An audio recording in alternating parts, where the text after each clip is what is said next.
It's 3:13 in the morning. Again, no alarm, no crying baby, no loud noise. She just wakes up. She tells herself it's stress. She'll sleep better tomorrow. But tomorrow comes, and so does 3:13. Again, she starts gaining weight. Not a lot, just enough that her favorite jeans don't fit anymore. Her workouts stop working. There's more hair in the shower than she's ever seen before. She walks into a room, forgets why she's even there. She looks in the mirror, and for the first time, doesn't recognize the woman looking back. Not because she looks older, because she doesn't feel like herself anymore. She asks herself the same question millions of women quickly ask every year. What happened to me? The surprising part is that her body started changing years before she even noticed. I hear this question almost every week, not from women who don't take care of themselves, quite the opposite. They're physicians, attorneys, entrepreneurs, teachers, CEOs, women who've built companies, raised children, taken care of aging parents, handled impossible workloads. They look at me almost embarrassed and say, I don't feel like myself anymore. Notice what they don't say. They don't ask, is my estrogen low? They don't ask, do I need hormone therapy? That's something much more human. Where did I go? And that's the real mystery. Because somewhere along that way, medicine taught women about menstrual cycles. They taught them about pregnancy. We mentioned menopause.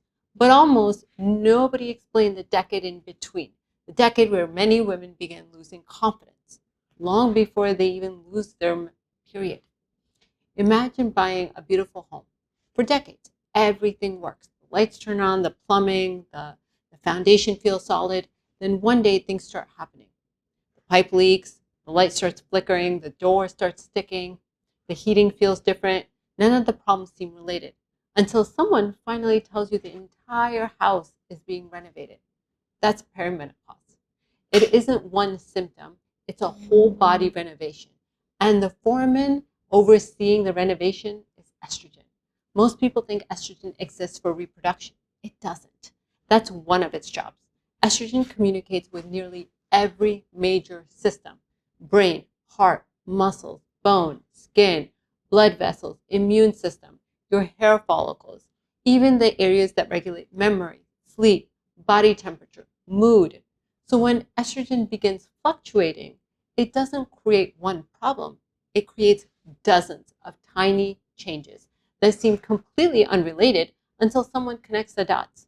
Brain fog, poor sleep, joint aches, weight gain, hair shedding, dry skin, low libido, anxiety, loss of confidence, not because you're imagining them, because they're all happening inside the same body at the same time. Here's what's fascinating. Biology rarely changes overnight. Your awareness does.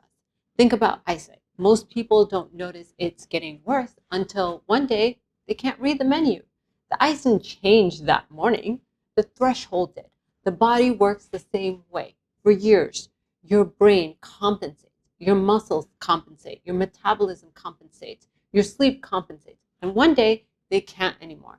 That's why so many women tell me it happened all at once. It didn't. Your body had simply become very good at hiding it. One statistic illustrates this perfectly. Within the first 5 years of menopause, women lose approximately 30% of their collagen. 30%. Imagine losing 1/3 of the framework holding up a building. Of course, the walls begin to look different, and of course, the structure changes. Now think beyond the skin. Muscle.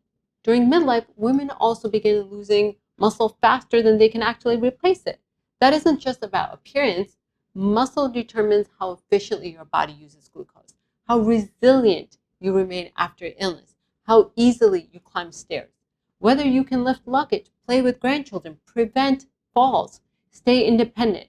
If I could prescribe one anti-aging treatment that would almost last, that would benefit every woman, it wouldn't be Botox. It wouldn't be filler. It wouldn't even be a medication. It would be stronger muscles. Because muscle protects almost every system you're trying to preserve. The biggest mistake isn't gaining weight. The biggest mistake is believing it's your fault. Women are experts at self-sabotage. I should have exercised more. I should have eaten less. I should have tried harder. And sometimes those things matter, but biology matters too. And pretending biology doesn't exist helps no one. The goal isn't to fight your body, it's to understand it. Because once you understand it, everything changes. The workouts you choose, the food you eat, how much protein you need, how much you prioritize sleep, even the conversations you have with your physician. Understanding replaces shame, and shame has never improved anyone's health. I don't think women are afraid of aging. I think they're afraid of disappearing, slowly becoming someone they don't recognize. The woman who forgot the word she was about to say, who stopped sleeping, who stopped feeling strong, who stopped feeling like herself. But here's what I want you to remember. You are not disappearing. Your biology is just changing. Those are not the same thing. And once you understand the rules of this new season, you stop fighting yesterday's body and start building tomorrow's. That is where healthy aging begins. Not with fear, not with shame, but with understanding. Because perhaps the greatest tragedy isn't women's age, it's the millions of women who are never taught. I'm Dr. Rizwana Zaidi, and if nobody ever handed you that roadmap, I'm going to.